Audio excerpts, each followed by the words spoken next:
दोस्तों आज का इंग्लिश वर्ड है बेनिफिसेंट। बेनिफिसेंट का क्या मतलब होता है, आइए सीखते हैं आज की इस वीडियो में।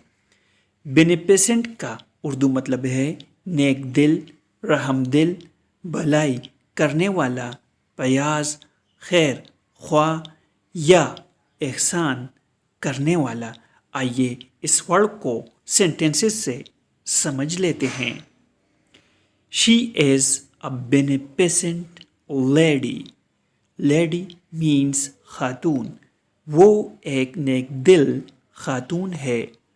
A beneficent act brings peace. इसका मतलब है नेक अमल सकून लाता है। दोस्तों चैनल को सब्सक्राइब करें और वीडियो को लाइक और शेयर ज़रूर करें। Thanks for watching.